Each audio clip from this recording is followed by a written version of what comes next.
Army, अदम्य साहस और शौर्य का प्रतीक। और ग्लोबल टाइम्स, उसके बाद भी आप देखिए इस वक्त जब हम ग्राउंड पर मौजूद हैं, ग्लोबल टाइम्स हालांकि अफोर्ड नहीं कर सकता क्योंकि चीन को जिस तरीके से पटकनी दी है भारतीय सेना ने, 40 से 45 से 50 चीनी सैनिकों को जिस तरीके से मार गिराया, हड्डी तोड़ पराक्रम हम इसे कह रहे हैं। उसके बाद ग्लोबल टाइम्स ये लिख रहा है कि अगर आपने खुली छूट दी है अपनी फौज को, उसके बाद अंजाम भुगतने के लिए तैयार रहिएगा, 62 वाला अंजाम होगा। लेकिन ये भारत 62 वाला नहीं है। भारत ने बता दिया है अभी आप पीठ पीछे वार करते हैं, बिना हथियारों के भारतीय सेना जो है आपको ऐसा सबक सिखाती है। और जो भारतीय सेना लगातार कहती आई है कि पीपल्स लिबरेशन आर्मी कहीं ठहरती नहीं है उसके आगे, तो ये साफ सीधे स्पष्ट है कि इस वक्त पूरी दुनिया में क्या चल रहा है, भारतीय सेना का शौर्य चल रहा है। दो तस्वीरें इस वक्त अब आपको दिखाते हैं। इस वक्त रक्षा मंत्री की तस्वीर जो कि रूस के लिए रवाना हुए हैं, विजय परेड का हिस्सा बनेंगे।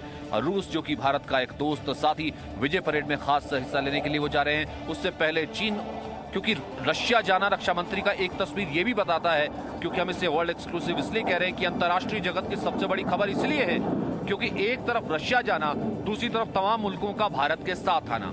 अमेरिका भारत के साथ खड़ा हुआ था, माइक पॉम्पियो का बयान आया था, इजराइल ने कहा था बेंजामिन नेतन्याहू ने कि भारत की सोवेरेनिटी, भारत जो चाहे वैसा कर सकता है, हम भारत के साथ खड़े हैं। तो चाइना कहीं ना कहीं लगभग हर फ्रंट पे जो है नाकामी झेल रहा है। और ऐसे में क्योंकि हम यहाँ ग्राउंड जीरो पर मौजूद हैं, इससे पहले कि मैं अपने मेहमानों का तारुफ बताऊं, मैं यहाँ पे बताऊं मेरे पीछे कोई ऐसा लम्हा, कोई ऐसा मोमेंट नहीं है जब जरा भी ढील की कोशिश की हो। ऐसा नहीं है कि भारतीय सेना ने पराक्रम दिखाया तो उसके बाद कहीं ढील दे दी हो।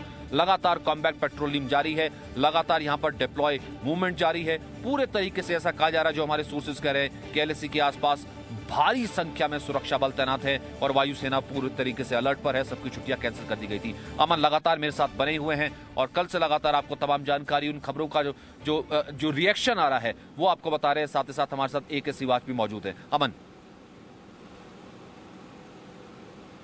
सचिन, लेकिन अब चर्चा दरअसल इस चीज की हो रही है कि गलवान पर आंख दिखाओगे, अक्साई चिन गंवाओगे।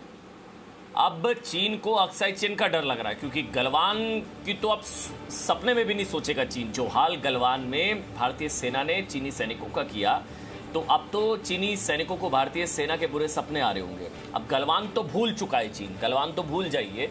अब गलवान, लेकिन हम लोग ये सवाल उठा रहे हैं। AK सिवाच जो है इस वक्त हमारे साथ जुड़ चुके हैं। AK सिवाच सर, अब मतलब ये कहा जा सकता है ना कि गलवान तो झांकी है, अक्साई चिन बाकी है। गलवान पर आंख दिखाओगे तो अक्साई चिन गवाओगे।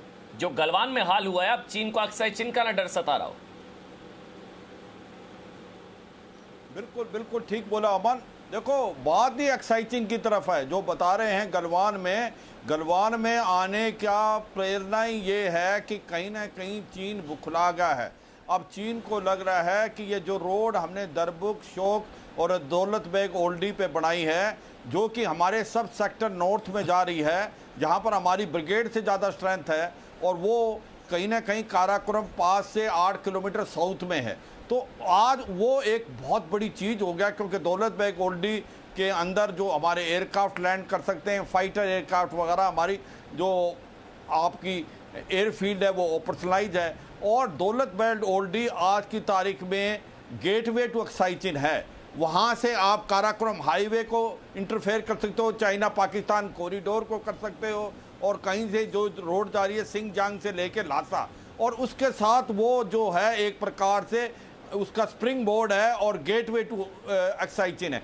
इनफैक्ट जब चीन को ये लगा कि ये रोड बन गई है और आप फीडर रोड भी बना रहे हो, तब से चीन घबराया हुआ है। चीन को ऐसा लग रहा है कि कहीं ये जो सारी तैयारी भारत ने की है सब सेक्टर नॉर्थ में, ये जो रोड बना दिए दौलत बेग ओल्डी, जहाँ पर 10 से 12 दिन लगते थे, अभी 1 दिन में पहुँच जाएंगे आपके ट्रुप्स और सामान। तो उसको लगने लगा है कि जिस तरीके से होम मिनिस्टर ने भी ये वक्ता दिया था पार्लियामेंट में कि कहीं ऐसा तो नहीं भारत तैयारी कर रहा है अक्साई चिन को लेने की, तो इससे चीन बुखला गया है। और इसीलिए गलवान में आया है, क्योंकि गलवान जो है डिस्प्यूटेड एरिया नहीं है ना। 62 में लड़ाई तो यहाँ से स्टार्ट हुई थी, मगर कभी भी ये डिस्प्यूटेड एरिया नहीं रहा। हमें भी उनको भी पता है कि लाइन ऑफ एक्चुअल कंट्रोल कहाँ से जा रही है।